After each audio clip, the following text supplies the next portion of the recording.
Hello and welcome, dear viewers, to this very special edition of Business Insider live on Nile TV International. I'm Karim Kamaluddin, and I'm going to be your host for tonight. Of course, tonight is a very special episode of Business Insider as we are marking the 48th anniversary of the 6th of October war victory. Several achievements on many fronts have been accomplished by the Egyptian army and the Egyptian state, and in today's very special episode of Business Insider, we're most delighted to be joined here in the studio by Dr. Issam Adawi, social and economic development expert. A very good evening, sir, and thank you so much for joining us on this very special episode. It's a pleasure. Of course, we're going to be knowing more, a lot from you and your insights about the milestones that have been achieved. But first, sir, allow us to go for a short break, and then be back to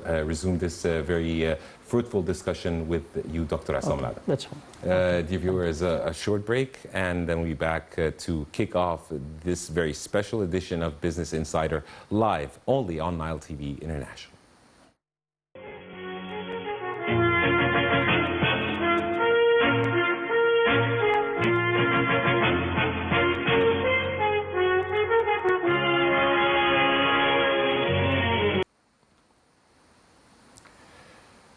Welcome back, dear viewers. You're watching this very special edition of Business Insider live on Nile TV International, marking the 48th anniversary of the October War victory. And we're most delighted to be joined here in the studio by Dr. Issam Adawi, social and economic development expert, to tell us more about the achievements and accomplishments that the Egyptian state has made for the past years on the economic and social fronts. Dr. Issam, thank you so much again for joining us. Dr. Issam, if you can walk us through the main economic and social accomplishments that have been made.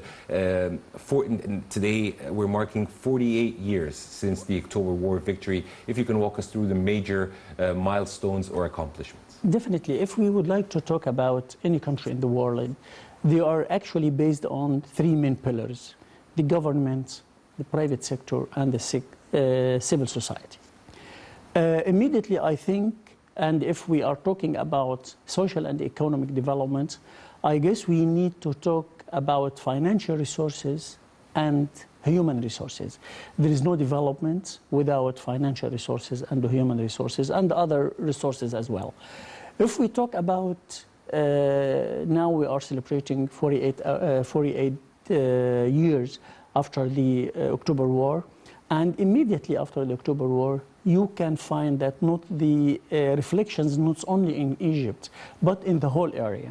Okay, immediately after the war, on the starting from mid-70s, okay, you can find the turning point that it happened in many other countries that are around Egypt. Okay, and this was actually because of October War. Okay, if we talk about Gulf countries, for example, okay, what has been happening immediately after the war? The price of the petroleum and their income, actually, it became very, very extremely high. And the GNP of them, I think it is not tripled, but more, okay? Mm-hmm. And this was the base of the development in those countries. Mm-hmm. If you can look before October War and after October War, and you can compare and you can see the difference that has been happening in many other countries, not only in Egypt, but around Egypt as well, in the whole area. So the reflection of October War is not only in Egypt, but also it affects positively many other countries around us. And if we talk also on the mid-70s, I think also the reflection, it happens on empowering the civil society and more specifically the private sector. Okay, before the war, and I think from 50s to 70s, okay, the role of the government was very strong, and they are filling all the gaps within the society itself. But I think we came to the turning point on the war of October War, okay? And you can find the empowerment of the two other sectors, the private sector and the civil society. Especially on the mid-70s, we started empowering the private sector, and you can see the difference of the GNP per capita for the Egyptian people, for the Egyptian person before 73 and after 73, and the nourishment of the economy in Egypt. Also, the reflection happened on the other countries where also the Egyptian, they went there and they start to work there, okay? And it became one of the main source of income for the country is the Egyptians who are working abroad. So if we talk about all these positive issues that it happened here and happened around us, you can tell that what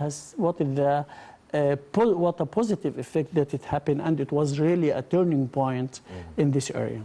Dr. Issam, since President Abdel Fattah al-Sisi took the helm of the country, many achievements on many fronts took place. When it comes, when we're shedding the light on the economic achievements and the new face or the new republic on the economic front, many achievements have been made.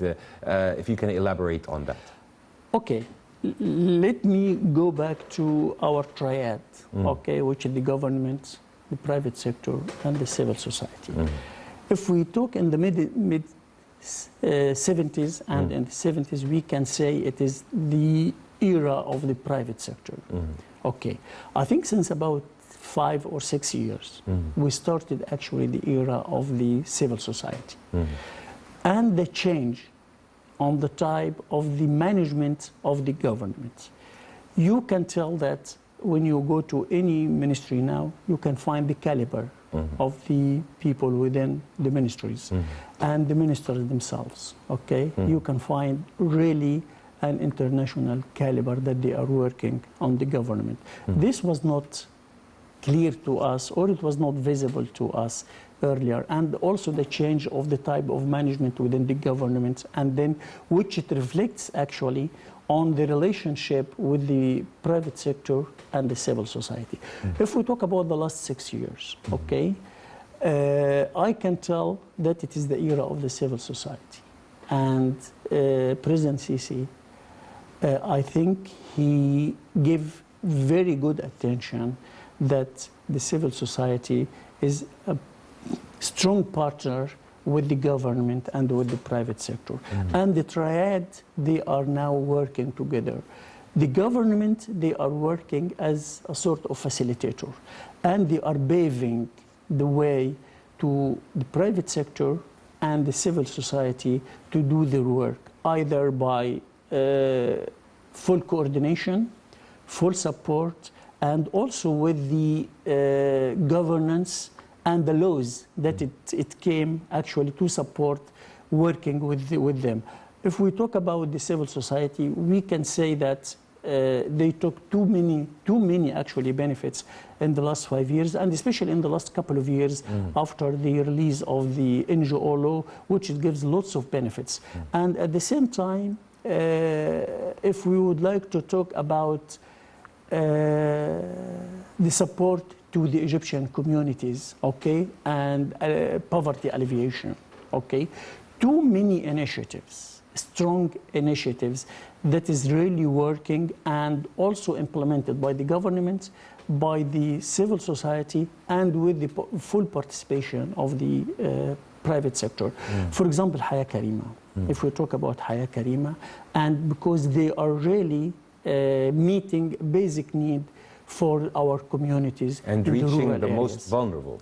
Reaching the most vulnerable, and with really very strict conditionalities and very strict automated systems, okay? And the good thing that this automation, it links all other ministries, okay? So in order to reach actually for the needy people, okay? We are not depending, definitely we are depending on the individuals in going and doing the research, etc. But actually, what you can be amazed what the system itself, how they can reach to the most vulnerable and the needy people, and how they can check about that, okay? And so this is why, because if someone he doesn't need take something, so he takes something that for another one who in need, okay? So it is not only supporting them, but the process itself, I guess it's actually a success story.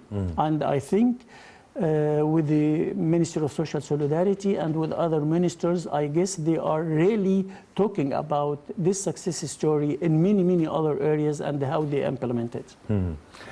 Speaking about reaching, Dr. Issam, the most vulnerable and the needy people, also reaching the 1,000 villages and transforming the lives of those living in the slums and the rural areas, when seeing those houses reaching the basic rights and having clean water and all those rights that they were deprived from in the past before President Abdel Fattah al-Sisi took the helm. How do you see this? I think you touched a very sensitive point, okay? One of the main reasons of the slums, okay, is we are not giving good attention to the rural areas and to go and develop them. I think since 60s, okay, no one gave that much attention to the rural areas and their developments. We were emphasizing, actually, could be in the capital city, which is required, okay, and other cities, which is required as well, but to neglect or to do insufficient attention to the rural areas, I think this was the main reason for establishing and for the beginning of the slum areas around the main cities and in Egypt, in Cairo. I think this was a big decision and very strong decision, how you can go develop those villages, which is really, they are in need. And since, as I told you, since the 60s, there is no plans or programs to develop those villages. And when they go there, they are not going there, okay, with white paper. No, it is not a white paper. Go and see whatever and do some minor modifications or whatever. No, I think they are going with very strong strategic plan. They know what they are doing and they know the outputs and they do have the inputs. I think this is something that it is really very crucial and very important. But I assume that development of the our villages and the rural areas, we have also to go parallel with the agriculture sectors, okay? Because those people, they are depending on the agriculture. And if we did not go parallel, we are working with the infrastructure, supporting the infrastructure, doing our work over there, establishing things over there. But I think parallel to it, the agriculture development, actually, it's another crucial point that it helps. And you can see the consequences, what has been happening since neglecting those rural areas and villages since the 60s. You can see to what extent the slum areas around the city.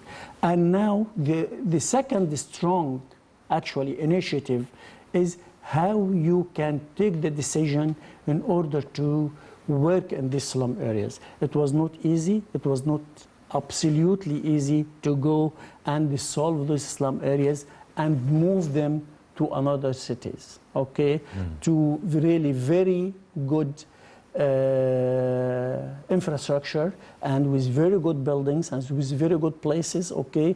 So they did it. Actually, there was a very good planning for it. And because, you know, one of the most disturbing to any people that you move them from where they are living to the other area. Even if they are going to a better place, moving in itself is having a trauma, okay? So they were working, actually, maybe many of the people, they don't know that there was a sort of psychological prepare for the people who are moving from these areas to another area, and this has been done by many of the civil society.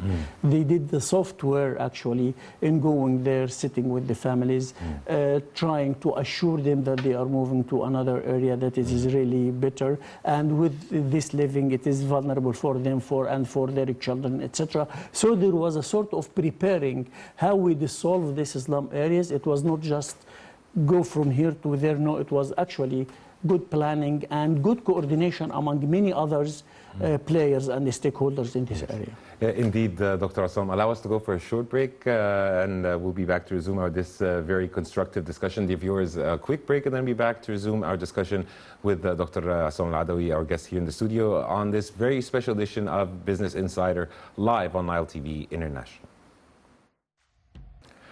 Welcome back, dear viewers. You're still watching this very special edition of the Business Insider live on Nile TV International, marking the 48th anniversary of the October War. And we're most delighted to be joined here in the studio by our very special guest, Dr. Issam Adawi, economic and social development expert. Dr. Issam, before we went on this short break, we were talking about the transforming of the lives of the most vulnerable people. If you can tell us more about the role of the civil society, I believe that they have played a pivotal role in nurturing the efforts led by the Egyptian government to transform the lives of those most vulnerable or the deprived people. I think yes, I agree totally with you that the civil society, they played a really very important and crucial role in this area. Okay, because moving people, the most traumatic thing is to move someone from who are really deeply rooted in this area, even if it's not that much good, and even the needs over there, they are not met. But actually to move them even to a better place, it is difficult, okay? And here it came the softness of the civil society, because they are really close to the people more, okay? And at the same time, with full coordination with the government, I think they played a really very good rule, and without being empowered, I don't think they are gonna to do this rule. And I can see in the last 5 or 6 years and the change on the management style of the administrative authorities of the NGOs, which is the Ministry of Social Solidarity, and you can see that they are working actually in full coordination with together. They are not only monitoring and applying the law on them, but they are working with them as really in full partnership. And what has been happening is really this good example of that. And also, as we just mentioned in Haya Karima and other initiatives that it is done, it is actually between the government and the civil society. But let me say that if we talk about 70s and it was the era of the private sector, now we can talk about the era of the civil society. And President Sisi, he declared that the next year, 2022, is the year of the civil society. This, it indicates that to what extent they are really feel the importance of the civil society, because it is very close to the people. They are very flexible in reaching them, and they can talk to the people more easily, and they talk the same language. I think on the last couple of years, okay, and there was a very important turning point for the civil society in Egypt, is the change of the law, the NGO law. They are working under really a very, very tough and difficult law, okay? And in one of the meetings, okay, the President Sisi, he took the decision actually to look critically at this law, and he assigned the Minister of Social Solidarity to work and to do a big dialogue among most of the NGOs, the influential NGOs, in order to change this law. And they did. And since, I think, a year and a half or more, they changed the NGO law. Yeah, and it was passed by the parliament. By the parliament, and it is really It came into effect. It came into effect, and its executive regulations, it came out, its bylaw, it came out since last November. It came out, and now it is in fully operationalized, okay? And actually, if we can talk about this, I think this is a very, very promising and good support. And most of the people, they are working in the area of civil society and working in the area NGO, they appreciate actually what has been happening, and they appreciate the support that they are taking from the government and from the president, and also the good indicator that he declared that this next year will be the year of the civil society. I think it gave them actually a very good push in order to work more with the government and do the best they can. Yes. Building, sir, on what you just said, President Fattah al-Sisi announcing 2022, the year of civil society, a lot has been done, and I believe that a lot more is coming up. Definitely, definitely. When I'm working in the area of the NGOs. When you are feeling that the government, they are dealing with you as a partner, and they are creating an enabling environment for you to work, this actually, it gives you really very good support. And the other thing is, now we have in Egypt more than 55,000 NGOs. Not most of them, they are active. And when now they are doing, based on the law, they are doing adjustment of their status. I think this is also an important point, that it will filter whoever really would like to work and really would like to support. The number, it will be decreased actually, but it will decrease to those really who would like to support and who would like to work hand in hand with the government and also with the private sector. As an expert, sir, in this field, in your opinion, what do you think are the main priorities that NGOs should focus on in the coming period? I think if we talk, there are really main three areas, okay? They work in full coordination with the Ministry of Education, actually, because most of the NGOs, they are working actually in this area. They are also working in the area of health, and you can tell that good percentages of the health services, they are coming from the civil and supporting, society. of course, the presidential initiative of the 100 million healthy lives. Exactly, exactly. And also the microfinance. And actually, this is also a very strong area that they are working in, okay?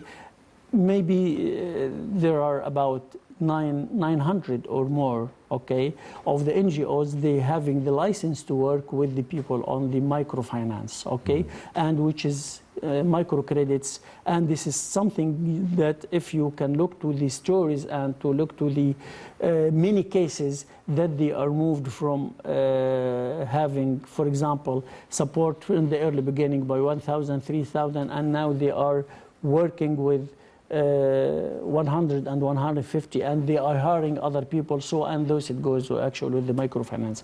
So I think health, education, microfinance, and the cross-cutting theme is actually the gender equity. And I think this is also something that they are working. And we can say that the civil society and the NGOs, they are the hands and the eyes of the government. They are close to the people. Doctor, what are the main challenges that they're facing right now, and how can they overcome them? Okay, work without the challenges is not that is not that nice, okay? You have to deal with certain challenges. I think with the NGOs, the challenge of funding. Okay, because they are mainly depending on volunteerism or donations or foreign funding or internal funding, whatever. This is really actually one of the major challenges in front of the NGOs. Okay, I guess the new law, I think, solve a big deal of this challenge, but how we can transfer the knowledge to the people, the administrative authority on the local areas and in the district level and the governorate level, how they can support the NGOs, this is another also a challenge. So the funding for the NGOs, and also how they can be sustained and doing their work. So this is one of the major challenges. I guess there is the support fund. The support fund, this is from the Ministry of Social Solidarity. It's a big fund over there in the ministry that it supports NGOs. This is also a good point. The Long Live Egypt Fund? Yes, yeah. This is one. And also there is another support fund from different from the one that you just mentioned, but there is another fund that is belonging to the Ministry of Social Solidarity, and they are using it actually with this to support NGOs. The other area is that, and this is the really a very good step towards the sustainability of the civil society. The new law, they allow them to open companies, okay? And so if you are an NGO law, it is non-profit, but you are allowed to use your unspent money to establish any company, okay? And with this company, the revenue of this company, it goes back to the NGO. So it is also another area that it supports the NGOs in order to sustain and to be financially well off. Yes. Dr. Issam, 48 years on the October War. I'd like to listen to your wrap-up comments and the message that you'd like to send on this very special occasion marked by millions of Egyptians. I think we can say that the positive reflection on the development of October War, it is not only touched Egypt, but also the people around Egypt. They should say thank you to the Egyptian army because it reflects really positively on their economic and social development. And look at the other countries that are around Egypt, okay, and to see to what extent now they are really in a very, very good and special place. And I think the start of that was the Egyptian army and the victory of 73. Yes. Really appreciate your insight and your kind input, Dr. Issam Al-Adawi, a social and economic expert. Really appreciate your presence with us on this very special edition of Business Insider marking the 48th anniversary of the October War. Okay, thank you very much, and all the best. Thank you so much. Okay, thank you. Dear viewers, by this we wrap up today's very special episode of the Business Insider live on Nile TV International, marking the 48th anniversary of the October War victory, and looking forward to many years to come with success and prosperity to Egypt and to the Arab world. Dear viewers, in the company of myself, Karim Gamaluddin, until we meet again, this is goodbye.